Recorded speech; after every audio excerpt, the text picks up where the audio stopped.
Maksimalkan tusi kerja dan kebijakan dalam setiap mitra kerja pemerintahan. Jajaran anggota Komisi 8 Dewan Perwakilan Rakyat Republik Indonesia gelar kunjungan kerja ke Pendopo Kabupaten Bondowoso, Senin 1 Agustus 2022. Kunjungan kerja kali ini jajaran DPR RI diterima langsung oleh Bupati Bondowoso yang didampingi segenap jajaran kepala OPD, kaum duafa, Basnas, dan beberapa perwakilan masyarakat. Diketahui dalam cakupan mitra kerja Komisi 8 DPR RI meliputi Kementerian Agama, Kementerian Sosial, Kementerian Pemberdayaan Perempuan dan Perlindungan Anak, Badan Nasional Penanggulangan Bencana, Amil Zakat, Badan Wakaf Indonesia, Komisi Perlindungan Anak, dan Badan Pengelolaan Keuangan Haji. Ketua Komisi 8 DPR RI Haji Yandri Susanto menjelaskan jika Bondowoso masih banyak ketertinggalan dan perlu diprioritaskan dalam perencanaan anggaran DPR RI. Kita menemukan dalam tahapan bantuan pusat itu Bondowoso masih terbelakang, artinya belum begitu diperhatikan.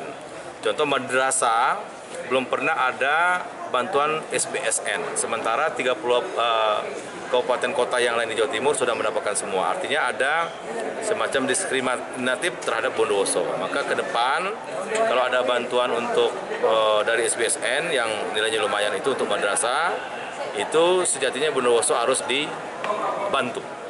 Nah, kemudian ada persoalan anak nikah di bawah umur. Ya, banyak. Nah, itu sangat tinggi. Maka perlu ada afirmatif lah ya, ada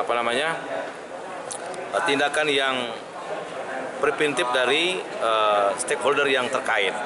Nah, tentu di sini yang berperan itu kan Kementerian Sosial, kemudian Kementerian Agama, tentu Pemda setempat. Maka perlu ada kolaborasi yang baik, jangan sampai itu seperti ada pembenaran dan dibiarkan. Terkadang mungkin masyarakat itu tidak tahu karena kurang sosialisasi masalah undang-undang perkawinan yang sudah dirubah dari 17 tahun menjadi 19 tahun. Perlu ada sosialisasi yang masif. Jadi ketika mereka mau menikah, mendapatkan buku nikah itu sesuai dengan undang-undang perkawinan.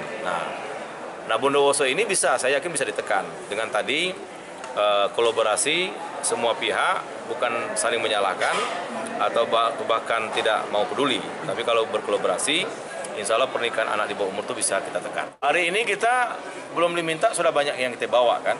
Jadi tadi ada bantuan pendidikan, ada untuk disabilitas, kursi roda, kemudian alat dengar, bantuan untuk orang miskin, kemudian ada kita bawa lumbung sosial, karena Bondowoso ini daerah gunung, mungkin ada longsor, ada banjir dan sebagainya.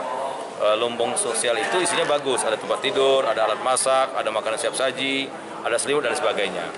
Nah, sumur bor kan baru satu tadi kita dengar.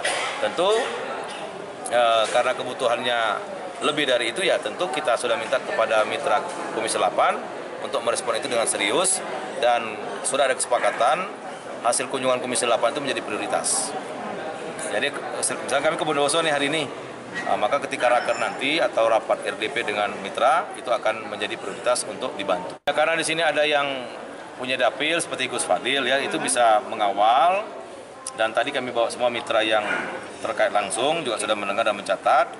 Yang mudah-mudahan dalam waktu segera itu artinya bisa di-follow up dengan tidak bertele-tele.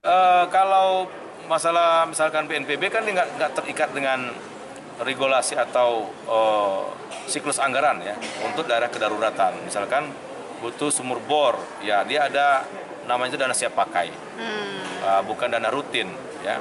Kemudian di Kementerian Sosial itu ada dana hibah namanya. Jadi kalau ada hal kontraksi sosialnya terjadi besar, ya walaupun belum ada di APBN murni di mata anggarannya, tapi dia ada seperti dana hibah. Dana hibah itu menjadi apa istilahnya itu untuk mengatasi kedaruratan itu. Nah, termasuk Kementerian Agama ya ada juga yang bisa diprioritaskan untuk daerah yang memang membutuhkan. Dari Pendopo Kabupaten Bondowoso, Haddad Mujono, BSTV memberitakan.